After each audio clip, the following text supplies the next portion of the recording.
अगर आपके भी मल्टीपल पेजेस एक ही कीवर्ड पे रैंक कर रहे हैं तो ये आपके लिए रेड फ्लैग है, क्योंकि एसईओ में बिगिनर्स सेम कीवर्ड्स पे मल्टीपल पेजेस बना देते हैं, जिसकी वजह से उनका कीवर्ड कैनिबलाइजेशन का इशू आ जाता है और वो इस पे फोकस भी नहीं करते इसको सॉल्व करने के लिए। आज हम बात करेंगे कि हम किस तरह कीवर्ड कैनिबलाइजेशन को आइडेंटिफाई कर सकते हैं, किस तरह इस इशू को फिक्स कर सकते हैं और फ्यूचर में हमारे मल्टीपल क्लाइंट्स की वेबसाइट पे ये इशू ना आए। What is keyword cannibalisation? Keyword cannibalisation क्या है? कीवर्ड कैनिबलाइजेशन में क्या होता है कि आप एक ही कीवर्ड को मल्टीपल पेजेस पे टारगेट करते हो, जिसकी वजह से आपके मल्टीपल पेजेस एक ही कीवर्ड पे रैंक करने में compete करते हैं एक दूसरे को, जिसकी वजह से गूगल आपका एक पेज भी उस कीवर्ड पे रैंक नहीं करता। इसका रिजल्ट क्या होता है कि गूगल कंफ्यूज होता है आपके पेजेस को आइडेंटिफाई करने में कि आपका कौन सा पेज इस रेलिवेंट है, कौन सा आपका पिलर पेज है, और वो आपको उस कीवर्ड पे रैंकिंग भी नहीं देता। इसकी रियल एग्जांपल देखते हैं। आप एक एसईओ टूल के बारे में आर्टिकल राइट कर रहे हैं, इसके अलावा एक आपने अलग से ब्लॉग राइट किया फ्री एसईओ टूल के बारे में, तो गूगल कंफ्यूज होगा कि आपका मेन आर्टिकल कौन सा है इस कीवर्ड के लिए। तो आपको आइडेंटिफाई करना पड़ेगा और गूगल को भी बताना पड़ेगा कि मेरा ये पिलर पेज है, इसको रैंक करो। अब हम बात करते हैं कि हम किस तरह आइडेंटिफाई कर सकते हैं कि हमारे कौन से मल्टीपल पेजेस पे एक ही कीवर्ड को टारगेट किया गया। सबसे पहले आपने गूगल सर्च कंसोल में आ जाना और परफॉर्मेंस सेक्शन में आपने क्यूरी ऐड करनी है अपना वो वाला कीवर्ड। देन उसके रेलिवेंट आपको पेजेस मिल जाएंगे किन किन पेजेस पे ये कीवर्ड टारगेट किया गया। देन सेकंड नंबर पे इसके अलावा आप सैमरश का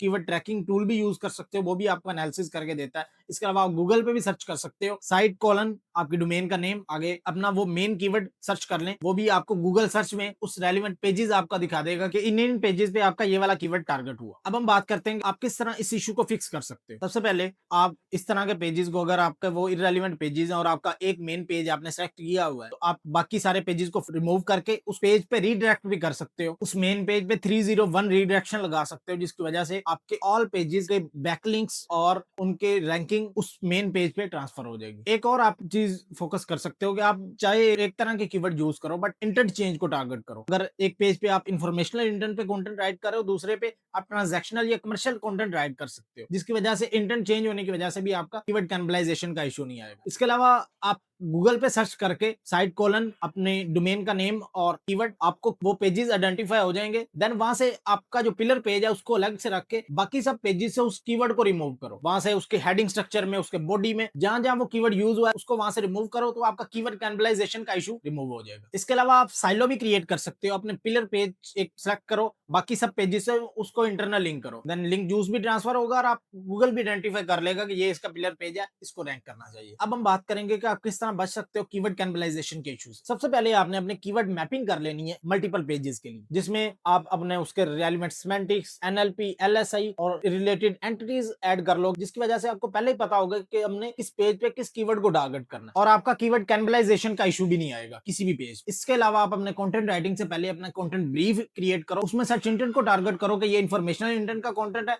ये कमर्शियल का, ये ट्रांजैक्शनल का है, तो आपका राइटर भी और आप भी इजीली अंडरस्टैंड कर पाओगे कि हमने राइट किस तरह करना है। आपको ये सारा कुछ पहले ही पता होगा कि हमारे कंटेंट का स्ट्रक्चर क्या होगा और हमारे कौन से ब्लॉग या कौन से पेज का टारगेट इंटेंट क्या होगा। देन उसके अलावा आप अपने मंथली बेसिस पे इंटरनल लिंकिंग को एनालिसिस कर सकते हो और पहले से ही आपको पता हो कि मैंने कौन से पेज को किसके साथ इंटरनल लिंक करना है। मिनिमम हर पेज के 4 to 5 इंटरनल लिंक निकाल कर रखो। एक स्ट्रॉन्ग साइलो बनेगा तो आपकी वेबसाइट की क्रॉलिंग और इंडेक्सिंग भी फास्ट होगी और आपकी वेबसाइट की रैंकिंग भी कंसिस्टेंटली इंप्रूव हो सकती है। और इसके अलावा आप टॉपिकल मैप भी क्रिएट कर सकते हो, उसकी वजह से भी आप ओवरलैपिंग से भी बच जाएंगे कि आपके मल्टीपल पेजेस के कीवर्ड्स ओवरलैप ना हो और आपको सारी अंडरस्टैंडिंग हो कि ये वाला पेज मेरा इन पेजेस पे रैंक कर रहा है। अभी अपनी किसी भी वेबसाइट के गूगल सर्च कंसोल में जाओ और ये अपने कीवर्ड कैनिबलाइजेशन के इश्यूज को आइडेंटिफाई करो और इन सारी स्ट्रेटजीज को इंप्लीमेंट करके इनको सॉल्व करो। और अगर ये वीडियो हेल्पफुल लगी हो तो इस वीडियो को लाइक, फॉलो और शेयर लाजमी करना उन फ्रेंड के साथ जो लेटेस्ट मेंटिक एसईओ की स्ट्रेटजीज लर्न करना चाहते हैं।